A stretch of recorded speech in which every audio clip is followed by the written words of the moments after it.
Good morning, everybody. Thank you for joining us for this Tuesday, May 9th, for our Small Business Boot Camp. I am Robert Theobald, Small Business Ombudsman and Vice President of Small Business Services at the Arizona Commerce Authority, and glad to be with you today to bring you this great webinar we have planned. As we like to do, I like to start the webinars by first thanking all of our community partners. This is just a sample of our community partners. We have over 130 different businesses and 220 different presenters that have been part of the boot camp, and we could not do these without their time, their effort, and their expertise.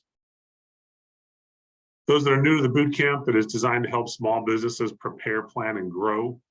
And we bring them to you every Tuesday morning at 9 a.m. And we also have a once a month Spanish language boot camp we started this year as well. Not only is it the morning webinar, but it is also a content library. And the content library is the result of doing these boot camps for over 3 years now. And we have over 250 recorded webinars that you can access at no cost in the content library. And to help make it easier to find those webinars, we have a slight filter that you can use there. There's 7 different categories you can select from to help narrow it down and find the information that you're looking for. And also today's session is recorded and it will be in the content library probably by tomorrow, sometimes later in the day today, but it should be in there tomorrow to access if you want to go back and record it or watch the recording. We also include the slide decks from our presenters in that as well.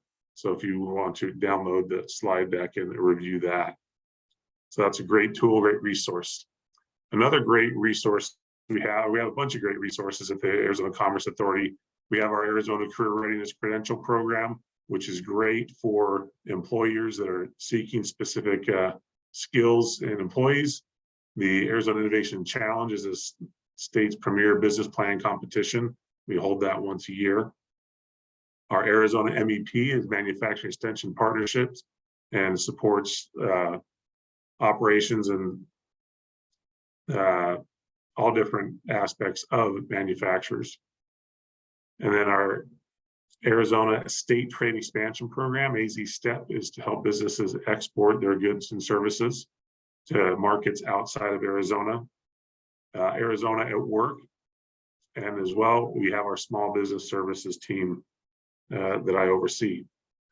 One of the great programs within the Small Business Services is our Small Business Checklist. This is an online interactive resource that helps entrepreneurs understand the licensing, registration, and compliance needs of their business at the local, state, and federal levels. You can also find other great information on that checklist, such as business planning and procurement, marketing opportunities, and more. So it's an amazing tool and resource that, again, is no cost, is available to everyone. With that, we want to jump into our upcoming sessions. So next week, we have driving results with generative artificial intelligence marketing. We have our friends from Botco AI are going to join us and talk about how AI is impacting businesses and the way you're marketing. So that should be a really interesting session. And then also next Tuesday in the evening, we have our Spanish language boot camp at 6 p.m. If you know anybody who can benefit from that, please get them to register and attend. We love doing those and bringing that extra content to the market. And then the following week, we have another HR session, small business and HR, reduce risk, save money and time. So we are looking forward to all the upcoming sessions. We have a great lineup already scheduled out throughout the summer into the fall, and we have some amazing presenters. So stay tuned for this part of the session so you see what's coming up in the emails that we send out as well. But with that, we're going to jump into today's session. We have a returning speaker and friend, Scott Farron. Scott is the State Council Director for elect for Arizona SHRM, the Society of Human Resource Management, and he's an HR administrator for Maricopa County. So with that, we want to go ahead and turn the time over to Scott. Thanks, Robert. I'm glad you would have me back. Let me go ahead and share my screen. And Scott, while you're doing that, I forgot to mention one thing when we were looking at those previous sessions or the upcoming sessions. We didn't have it on there, but just a reminder that on May 24th, which is a Wednesday, is a workshop in person here at the Commerce Authority. If you're looking to grow your business, it is a growth readiness workshop with our partners at the Phoenix Business Journal. Faith is going to post that link in the chat. So if you're interested in that, take a look at it. But we're really looking forward to that session with some of our partners there. So with that, it's all yours, Scott. Thanks, Robert. I appreciate it. It's exciting to have an opportunity to share some great information with you today. I'm, as Robert mentioned, I'm the director-elect for Arizona SHRM. Been an HR professional and practitioner for most of my life, actually. I've spent more years doing HR and training and recruiting than I've spent doing anything else. So I appreciate the opportunity to visit with you and talk today about something that is pressing and a challenge for many organizations to hopefully give you some strategies on things you can do to get the right talent. So as we look at this, what is talent acquisition? It's making sure you get the right people with the right skills in the right job at the right time. And your challenge as a small business, more than any time before, if you want to be successful, you've got to win with the right people today. Organizations that fail to get the right people in the door or make bad hires, really, especially as a small business, you're damaged, you're struggled. And I've been with lots of big organizations. I have to be with Maricopa County now, and it's fantastic. Lots of employees, lots of opportunity. But I've been with smaller organizations, and just left a small organization coming to the county a little over a year ago. And every hire we made was critical for our success. And so thinking about that, I wanted to start off today by sharing a video with you. I always I'm looking for good video content, things that can be shared that will really make an impact and difference. And so I found this great video, and I think the person's got a fantastic voice. So here we go. Let's see if we can get this to play for you. We know that talent management is key to business success, but our talent processes have kind of missed the mark, haven't they? We invest lots of time trying to define what the perfect leader looks like, usually through unwieldy competency frameworks. We try and map out talent moves with our succession planning and career ladders.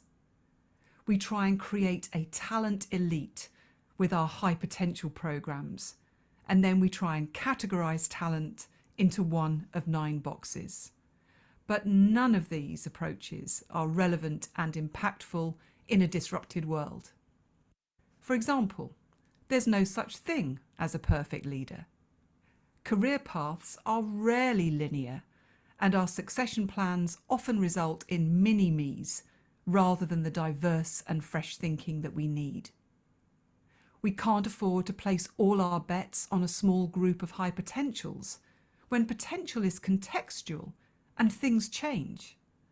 And because our ability to rate other people's performance and potential is flawed, all that work that goes into a 9-box grid completion is pretty much wasted. So what are the new trends in talent management? Number 1, we need to focus on outcomes from leaders, not competencies. At SAP, they ask their people managers to do 3 things: coach your people, show appreciation, and lead with trust. Really simple and really effective. Number 2, we need to cater for all our people, not just an elite. At Deutsche Bank, they focus their talent plans on as many people as possible, with user-friendly support and resources, and a simple question for all: what will you learn today? Number 3, our approach to talent must be process light, like at Western Union, where managers have talking talent sessions, just an hour a month, no forms or 9-box grids, just talking about their people to create opportunities and movement. And finally, talent management should be owned by the employee, not just the manager. Like at Nielsen, where employees will flag on their intranet when they're ready to rotate and take on something new. Outcomes, not competencies. Focus on the majority. Process light and employee owned. Talent management that works. I'll let him finish. Disruptive HR. I'm an R&D guy. R&D for me is rip off and duplicate. So I'm always watching for great content, great input, ideas shared by other people. This video is the YouTube link in the slides, so you'll be able to go out and watch something like that if it applies to you. The reason I start off with something like this, something where it talks about 4 big organizations in the video, is big organizations today. And this video is about 10 months old. This video is what companies are having to do today. And why? Why is there such an importance on talent acquisition today? Well, here is our last 20 years of seasonally adjusted unemployment data. Now, I think it's funny they talk about seasonally adjusted because there are times of the year where a lot of people are generally employed. And so they move out those fluctuating workers to give us some pretty good data. I've circled in red a couple of points in my working history where I remember organizations I was with, we struggled to find people. It was a challenge. And then shortly after those really low unemployments, we got these big recession lines, the 2008 to 2009, a little broader than that blip that we saw in 2020 because of COVID. Notice the unemployment rate, though, from COVID still has a significant tail that we felt up until about a year ago. And then in the last year, we have suddenly gotten to near record low unemployment. The reason big organizations in the last 10 months are talking about different ways to connect with their people. The reason the idea of talent management is important for you as a small business to think about is I'm going to share some ideas on talent acquisition today. But if you're not doing the right things to hold on to the people you have, if you're not having conversations to make sure that great employee you rely on today stays tomorrow, we're dealing with 3.4% unemployment. Beyond the number, the reality of today's marketplace is that for the about 5.7 million people that are unemployed, there are 9 million jobs, which means the average unemployed person has 1.7 jobs available to them. Now, we always, in my career, we've talked many times, especially in those 2 red circle times, about skill sets and matching job openings. It's often there's a lack of skill set to match those job openings, but that doesn't mean your current employee with a good set of skills can't go out and find a job if they want to find a job.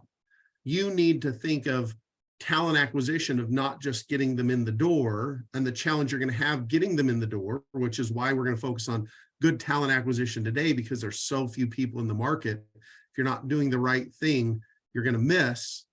But the second thing I'm going to make sure that you think about is what the video talked about, and that's talent management.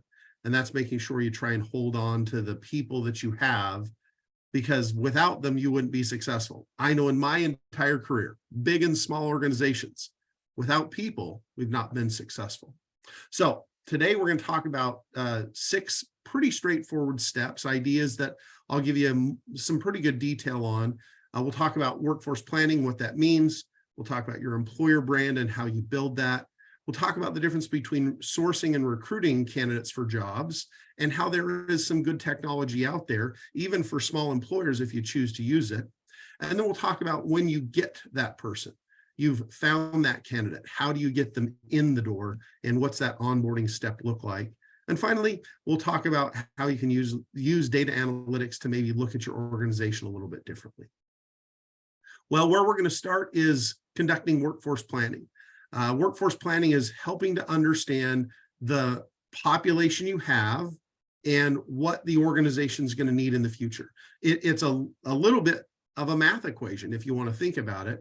Workforce planning really takes into consideration what is my work in process, right? What is the work that I'm doing now, and what does that work look like going forward? Now, as it says here on the slide, there's not one standard workforce planning model. So I can't go out there and tell you to download this tool or use this exact tool to accomplish your own workforce planning. But what you need to think about as you do workforce planning is, what is that work in process we're doing today? And what does that work in process in the future look like? And how do I align getting the people with the right skills to do that future work? And it really is a math equation. So here are my components to that math equation. Supply analysis. Supply analysis looks at the staff you currently have and understanding what skill set that staff has, and also understanding what the movement of that staff looks like. So as a small business owner, hopefully you're a little more connected with the population of your employees, but what's my traditional hiring trend? How long does it take me to fill a job? What does my turnover look like? Why are people leaving me and how frequently? That's really supply analysis. Understanding where your business is now and what you currently have from a flow of people. Next is looking at where your business is going. Are you trying to grow? Are the technologies you're using changing? Is the marketplace impacting your business in a certain way? And you need people with a different skill set. Demand analysis is all about the look forward. As you think about where your business is and where it's going in a year, 3 years, 5 years, sometimes we can't see what those trend and disruptors are. I've talked with many of my small business counterparts at Arizona SHRM about what they've seen from March of 2020 to today.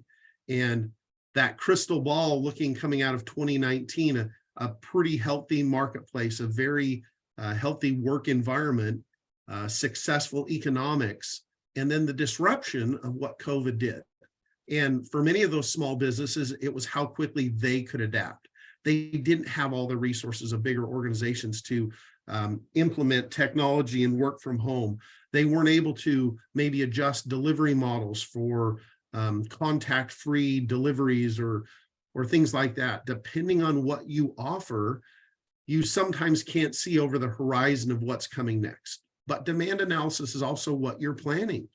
As you think about how you want your business to change, demand analysis is a critical part of that. So I have what I've got, what I'm going to need, supply and demand. And it's a simple math equation. What's the difference between what you're getting now, what you have supply of, and where you see the organization going?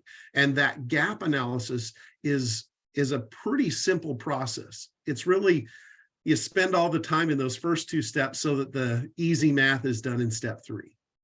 Then we start thinking about solutions. And what we're going to talk about, at least with the next 4 ideas, is some solutions for how you close that gap. Our goal in workforce planning is to help eliminate the gap between what you see you're going to need in the future and what you're currently experiencing with staff. And maybe you've come to this meeting because you already recognize that even getting by today, you have a gap. And that's part of supply analysis. Do I not have the ability to hire in enough people to be successful where I am without thinking about that change model of where I'm going? So we're going to talk about some solutions for you, but in that solution analysis step in traditional workforce planning, you spend time figuring out what are the best solutions for you and what can help you. There are lots of options for staffing support, depending on your financial ability to buy them, right? We always talk about the buy, the build, and the borrow. The buy is you got to go out and acquire them, right? Which means we're going to talk about some recruiting things in here. The borrow is you're going to get them via contract, right? So I can't hire enough people. Maybe my need is temporary or short term. So I'm going to go out and get an agency to give me some people. That's my borrow. But the build is the most fascinating for me. What do you currently have, and can you help them become your future supply, right? Can you fill the next year's demand, or the 3-year or 5-year demand, by up training your own people? We'll talk about some of those ideas in a couple of slides here. So what are organizations doing? A 2021 Randstad survey of 1,500 U.S. professionals, U.S. Organizations, recognize that workforce planning is essential, but it can be difficult to implement. And only 60% who considered it, 60% of organizations considered it essential, but only 38% are actually engaged in doing anything about it. So 30+% of organizations reported that they're unprepared to meet their future talent needs. So again, this is companies coming out at the end of 2021, looking into 2022 with all the availability of individuals, with a downturn in the market, right? Coming out of COVID, we had a little higher unemployment, and still organizations were struggling. I want to add to this one last thought. In my career, I'm a Gen Xer, and I know generational discussions are going on, but we are right now in the last 6 years of baby boomers turning 65. So between now and 2029, every baby boomer will turn 65. So throw on top of where we're at with low unemployment, historic low unemployment, coming out of a pandemic. A number of people have left the workforce that would normally have stayed in the workforce. Organizations not putting enough time into workforce planning to figure out what their talent needs are going to be. And then they have baby boomers turning 65. Over the next 6 years, every baby boomer will turn 65. And that's kind of the magic age where they start leaving organizations. So it's important for you as an organization, even as a small business, to understand what teams you have, what that movement of your people looks like, and to make a difference for your success. Again, 1, 3, 5, 6 years from now, right? The 6 years because of what's happening with the baby boomers. If you're not thinking about this population you might lose, they are all turning 65. Okay, well, let's talk about some strategies for you to make a difference in your organization's success. Your employer brand is probably one of the most important things you can do. According to LinkedIn, 62% of professionals in 26 countries, when they look for a job, they looked at their employer brand as to whether or not they took a job with that company. Even small employers, Glassdoor and other websites out there, people are talking about what it's like to work for you. Facebook posts, Instagram posts, Twitter messages, all talking about what it's like to work for you. And so for employees to feel connected to their employer is critical. So if this brand is so important and such a deciding factor on whether or not somebody comes to work for you in the future, what can you really do to impact it? Well, a couple of basic steps. This actually comes out of some SHRM resource study. So first thing you've got to do is figure out, what is your brand, right? Oops. What is your brand? There we go. What is your brand? So that first step is, what are people saying about you? What do employees say about you? What's the voice of your company? And then really, number 2, focus your online content around that. What does your business do? How does it impact the community around you? As we think of 3 critical factors that the generation entering the workforce looks at, they want something that has positive impact on the world around them. They want something that gives them an opportunity for growth, and they want some autonomy. So they want to have the ability to make decisions more quickly than probably ever before. Our millennial generation is involved in making good decisions about organizations. So does your brand exemplify that? Next, create a fan base of your employees. Get your employees out there, and we're going to talk about some social media pieces here in just a second, but those employees engaging with your social media pages, talking about what it's like to be an employee there, sharing messages about the positive things you're doing. Robert just shared all the great things that are coming for ACA, right? And hopefully their social media branding is talking about those things so that people want to be involved and they recognize the value that ACA delivers. And so talk about the things your organization's doing. What kind of customer service are you doing? What kind of extra outreach are you doing? What kind of satisfied customers do you have? Those kinds of things are critical. So look also at what your competition's doing. Who are your competitors? How are they representing what their brand is? And then last, measure and track key performance indicators. We're going to talk about the last thing is some data analysis. And I'm going to give away my last slide here. There is no holy grail of metric. It's what's important for you. Is it impressions on your page? Is it click-throughs? Is it likes? Is it followers? Whatever it is, like determine how you're going to build your brand and how you're going to drive those activities that you hope create brand recognition. One of the most important things you can do beyond starting on a brand is make sure you have a career page. So many times I see companies that it'll say work for us and you click on it and it's just jobs, right? And it's great. It's very simple that someone goes right from that main page careers link onto the jobs you have open, but you're missing an opportunity to talk about your brand as an employer, to sell the benefits of your company and why someone would want to work there. And it's beyond looking at the job, it's that desire to be part of your organization. Again, one of the things I do is I look for companies that do this very well.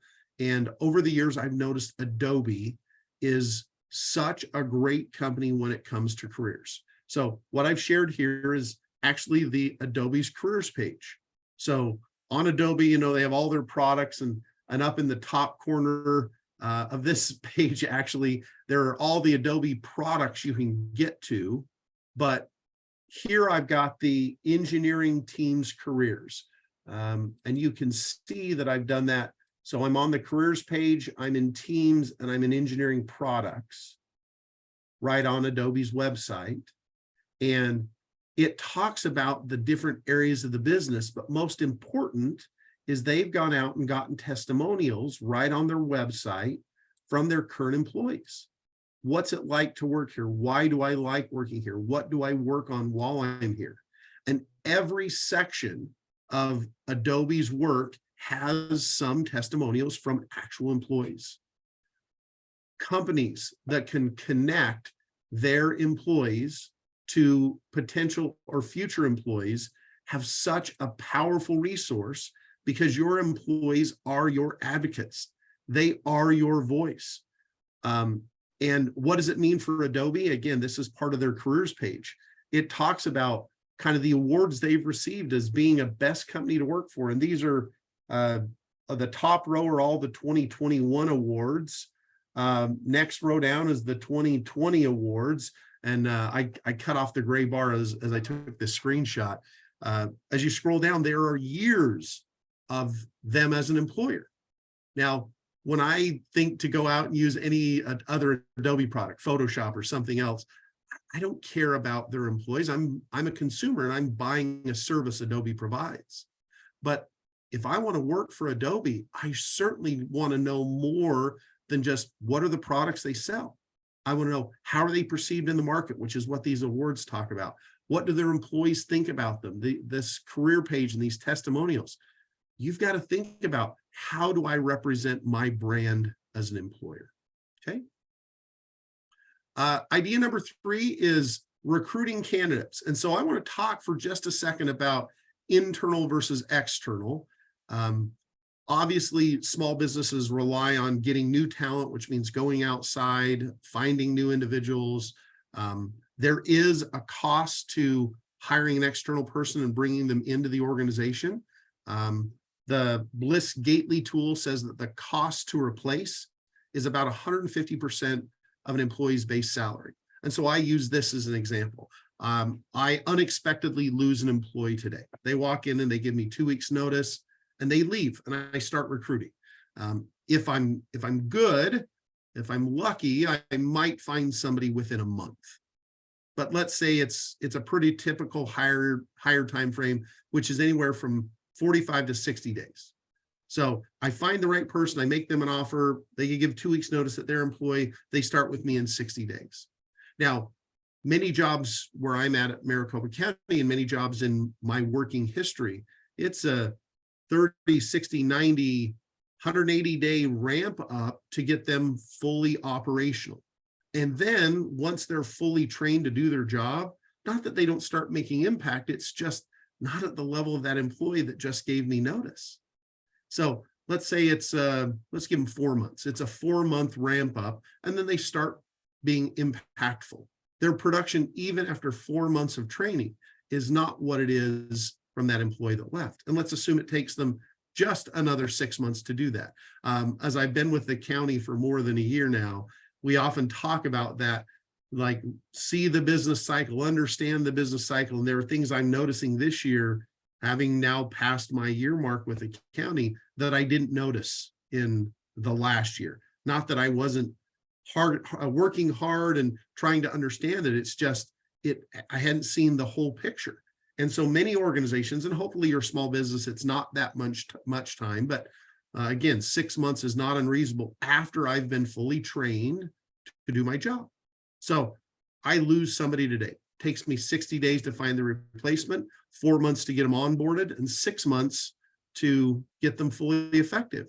You can see how I'm spending at least a year getting that person to fully functional, getting that person to be impactful. And then we have the other 50% of the cost is your cost of posting, the time spent by other people interviewing and training and all those other things. It's easy to see how Bliss Gately came up with this 150% cost to replace. Well, if it's a lot for us to hire externally, what's a way to minimize that? Well, we think about succession planning and internal job sourcing. We offer opportunities for individuals to grow within the organization. We offer the opportunity for people to get training for the next job at the organization.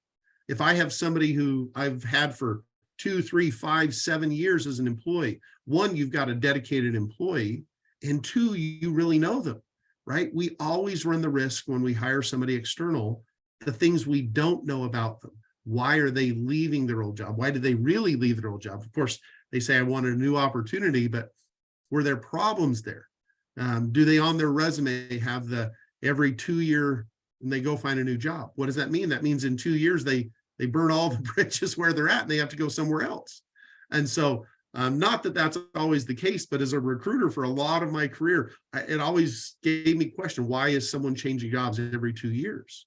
And so think about how succession planning, think about internal growth opportunities. A great company, and I know I'm using big company examples as this, but Penske, if you can see on the slide in the background, this is actually a Penske training program, and it talks about how to get the next job at Penske. Penske is one of those companies that has very little turnover because it has high succession plan success. What does that mean? It means that they are always developing people to grow. Even in their big and small divisions, people have the opportunity to learn the next job, to gain additional skills, to transfer into other positions within Penske. And that's one of the things you should think about as a small employer is how does someone start off? What's the entry level job in the door, but how do they grow? How do they move from someone who is at the front desk to someone who's a team lead to someone who's a manager, right? How do you keep people with you for a long period of time? And it should give them opportunities to grow. Now, that's not going to solve all your problems. So the second thing we need to think about is how we find external job seekers. Active job seekers, you're going to be able to post and hopefully they see your jobs. Semi-passive job seekers, those who might be interested but occasionally look.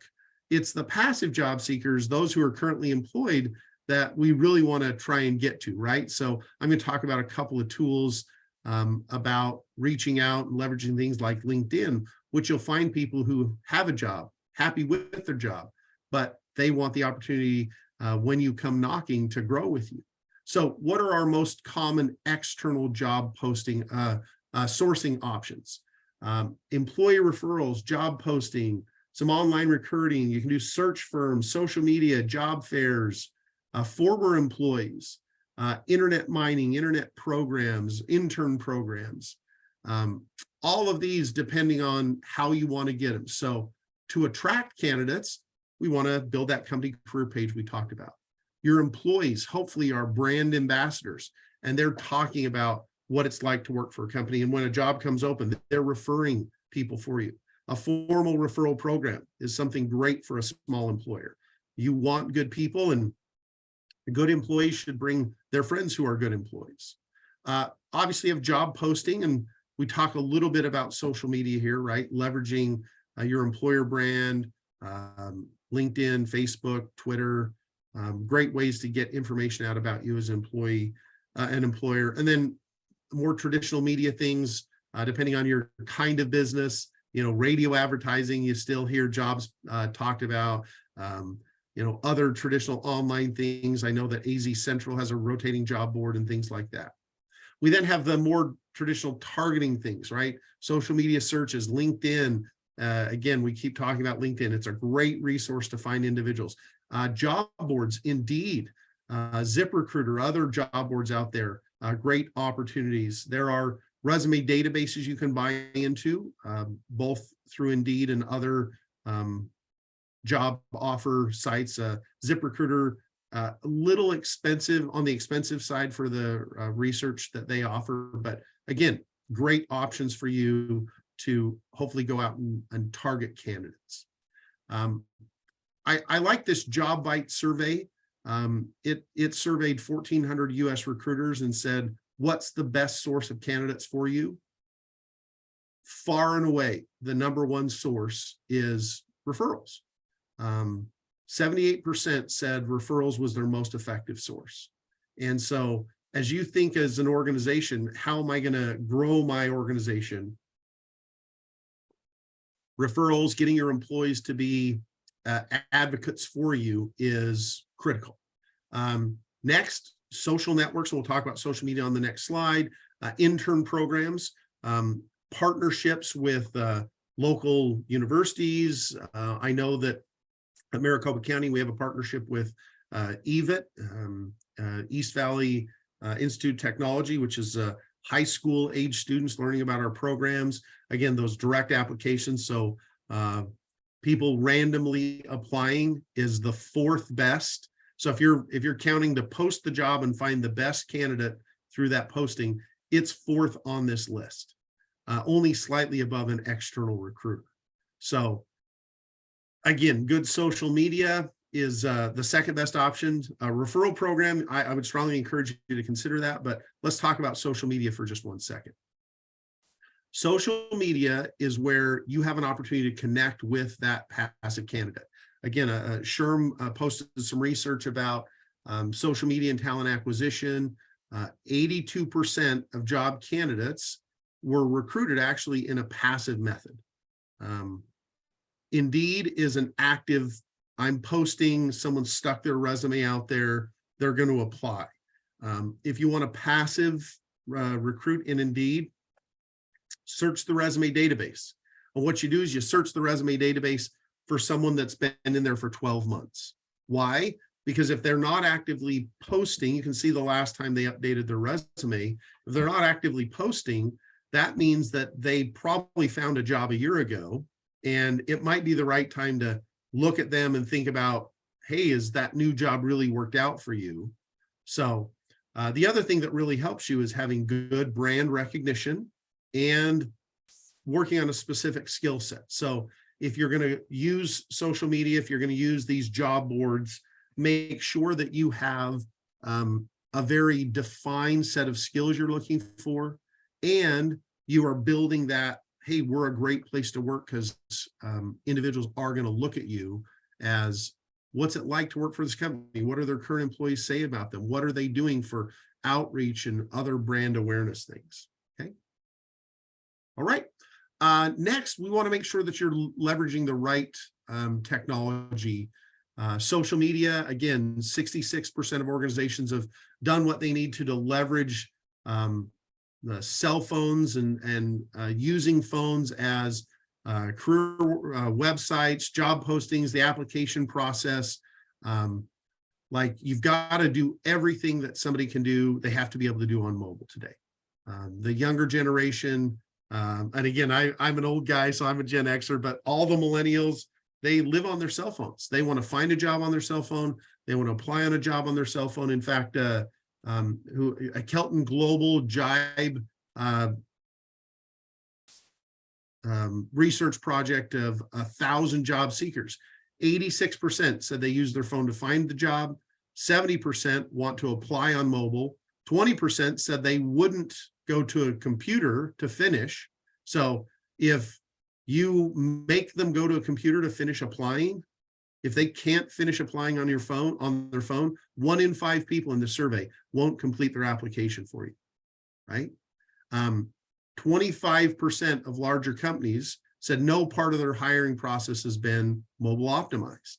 So even big companies are not doing a great job mobile optimizing. And this is coming out of the pandemic and out of 2020, like, where there's a lot of people available, so they aren't seeing the need. But as this job market's getting tighter, this survey tells you need to go out and do a better job of making job seekers able to apply fully online. Okay. Social media for talent acquisition. Again, 43% said that the social media searches, 36% said they found information in that social media search that they rejected candidates because of. Now, I am going to give you my legal, my best legal warning. The information about social media and the ability to use, like, looking at somebody's public social media site in direct job decision is legally risky, but it does give you a picture of who that individual is. So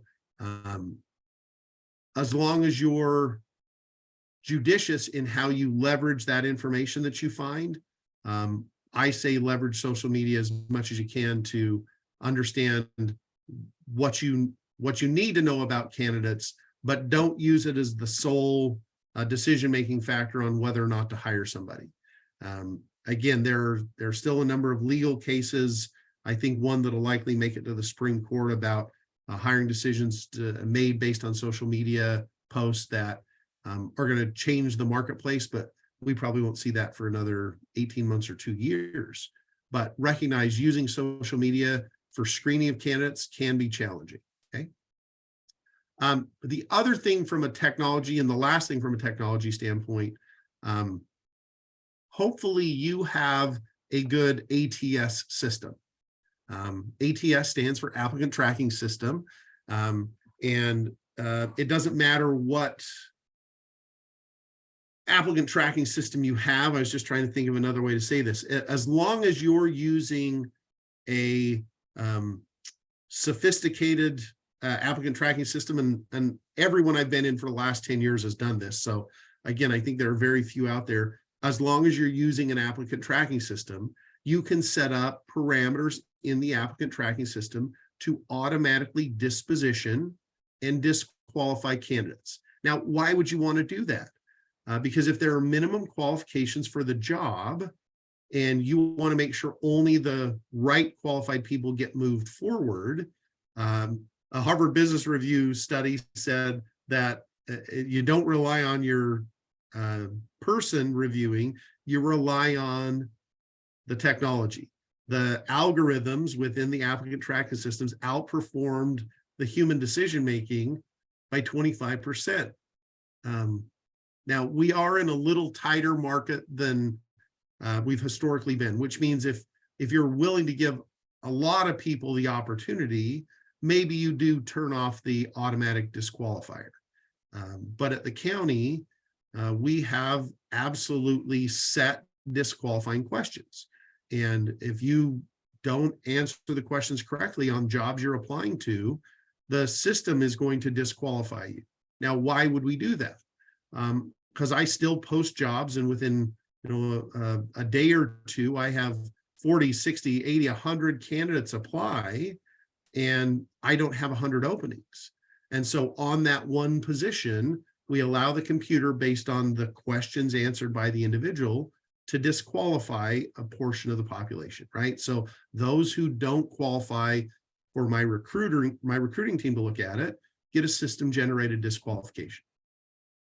And as long as I keep getting a volume of candidates, I'm going to let the system continue to do that.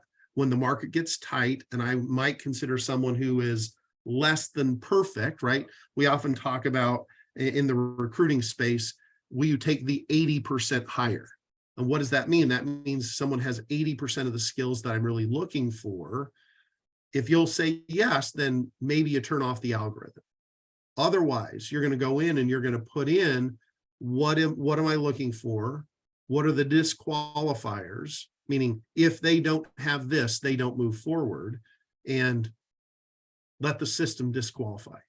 It'll save you time. It'll improve the quality of the candidate you actually look at, because the system's eliminating all of those underqualified candidates. Okay, so we talked about finding candidates and leveraging social media. Now we talked about technology and leveraging technology as your partner. You make a hire. Congratulations. Did you know that onboarding is one of your most effective retention tools? That the way someone starts with you will determine how long they stay with you. Companies that do a great job of helping people to understand the organization, understand the breadth of their role, get trained up on the responsibilities of that role, that person feels connected and understands success, and they will stay. It's when we just go, congratulations, there's your desk, go to work, that individuals feel disconnected and fail to stay, right? So it really impacts that retention rate. And an Aberdeen study said that 86% of a person's decision to stay with a company is made within the first 60 days of employment. 86% of my decision to stay with the company for a long time is how they onboard me.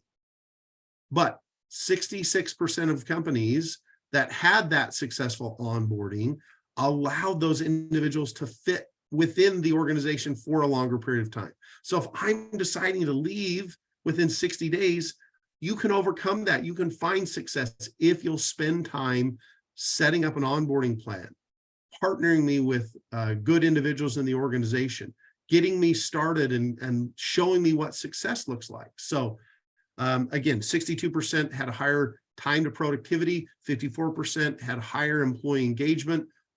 In today's market, as tight as the job market you've got to do a great job of connecting with those new employees so they'll stay with you. So where does that start? One of the biggest things that made the difference on how I felt about my job was how my first day went. 83% said that onboarding and being ready on that first day. So what are organizations doing that can make a difference? They're setting welcome emails to individuals after they've accepted, in that, hey, I'm taking a new job. In those 2 weeks when they've accepted your job and they're still at their old job, start sending them emails, start treating them like they're an employee, include them in things, be ready on that first day. I love it when we have employees walk in. We've got welcome signs that we put on the door in our department. As I go through the buildings at Maricopa County, I've got welcome messaging on video monitors in lobbies. We've got, kind of welcome signs on desks. We want to make sure that someone is ready, or that we're ready when someone shows up on that first day. The other thing that's an interesting factor here is it says those who have a mentor during the onboarding process are more successful. The mentor is kind of a new idea. I've not had it at organizations I've been at. I do have a few departments at the county that leverage this, but a mentor is not someone training them on their job.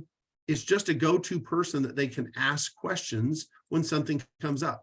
Because sometimes that person that's training you, you've asked a question a couple times and they don't see any other way to tell you how to do your job. That mentor is somebody you can reach out to and go, hey, I'm trying to figure this out. I've asked my trainer, I'm not sure, can you help me? That transition to I'm a new employee to I'm a successful employee, having that additional touch point with a mentor. And there's lots of good information out there if you're looking for how to set up a mentor program on what that might look like. I just realized, Robert, that there's a chat going on.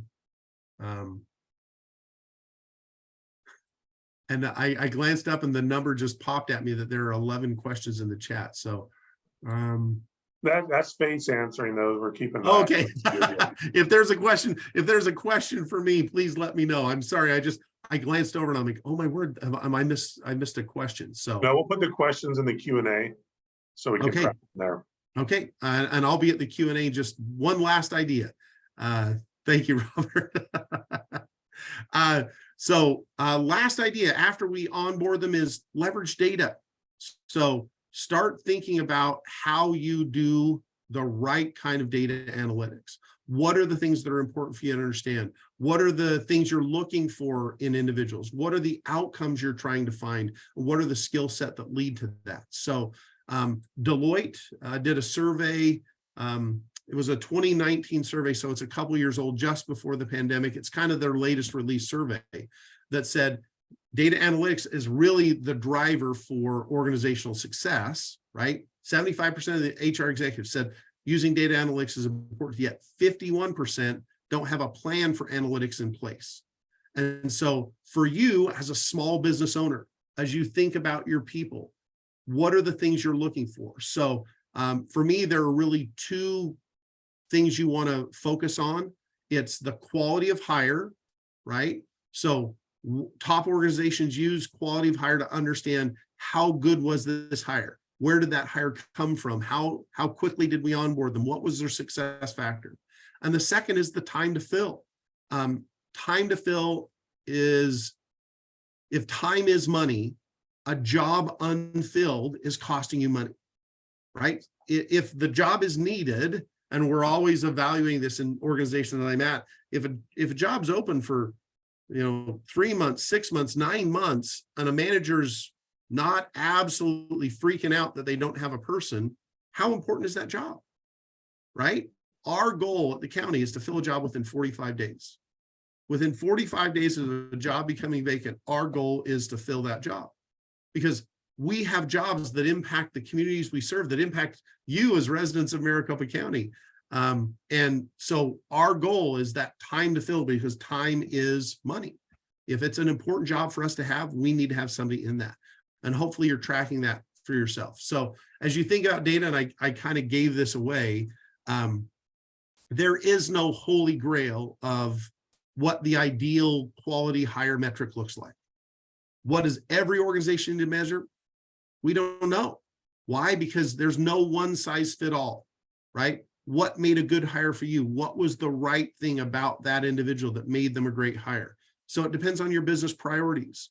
But what we're going to encourage you to do is start looking at those hire metrics.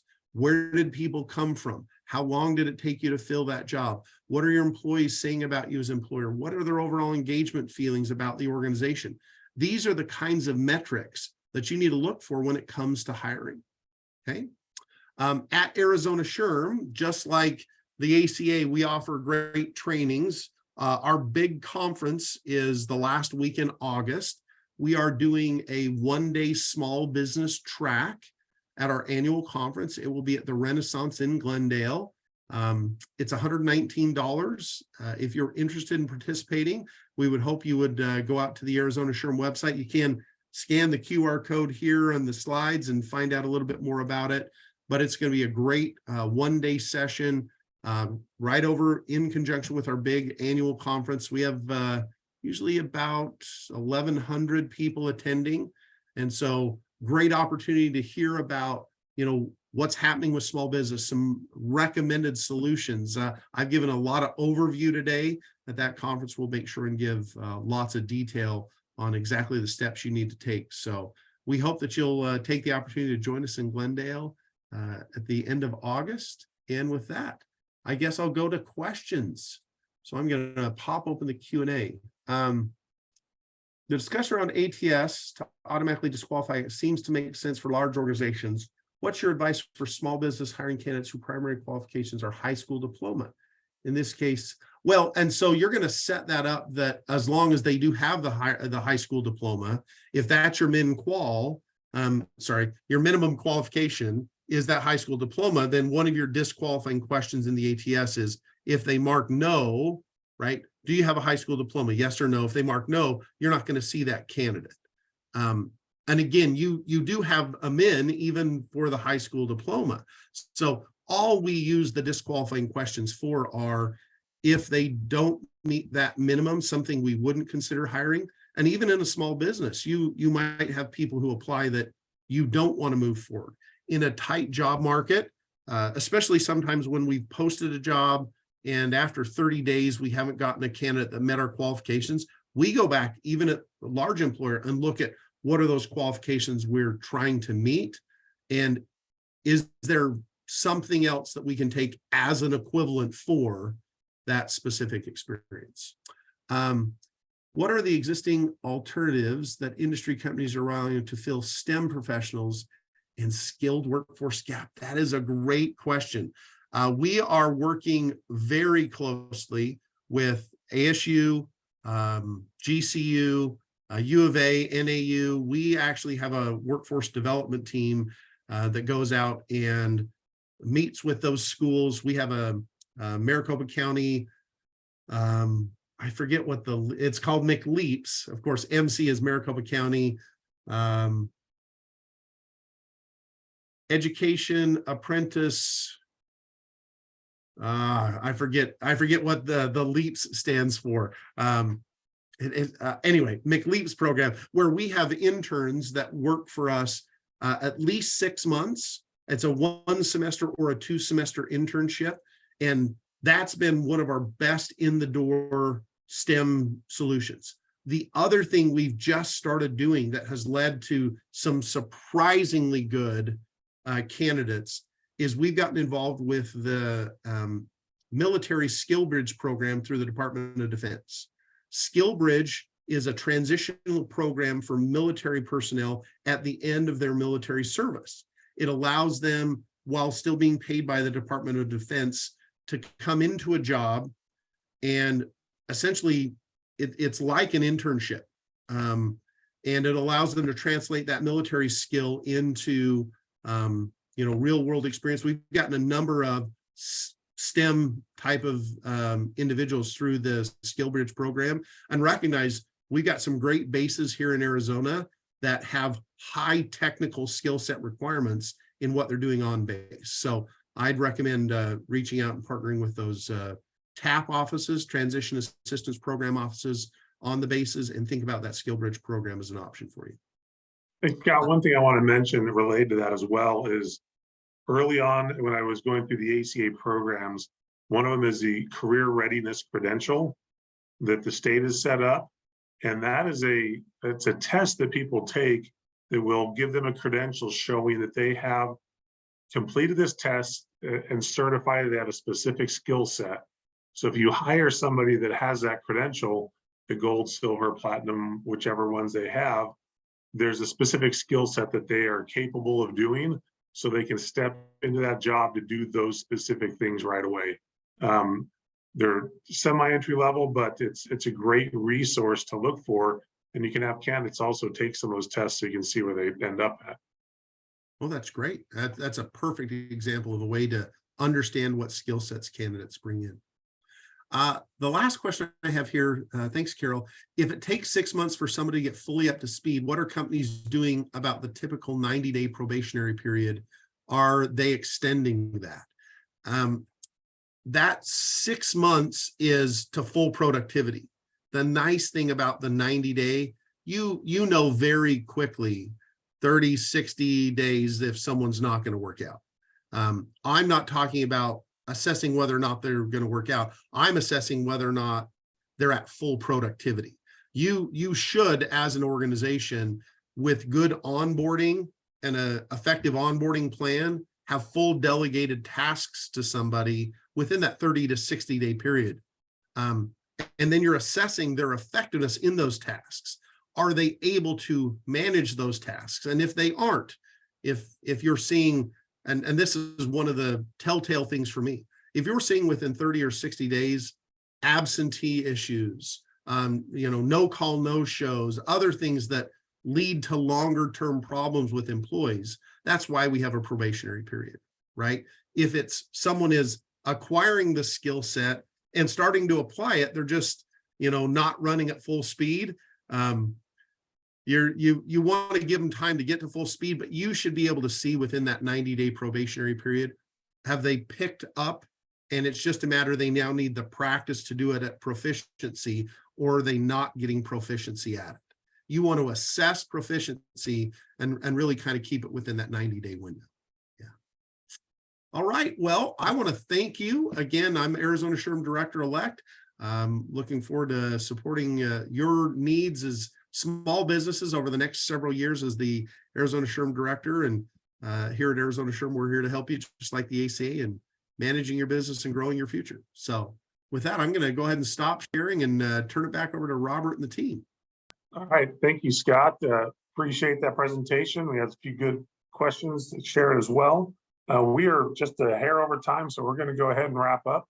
Again, we want to thank you for your time. We want to thank all of the attendees for being here with us, and we hope to see you next Tuesday at our next boot camp. Until then, have a great week and a great weekend. See you soon.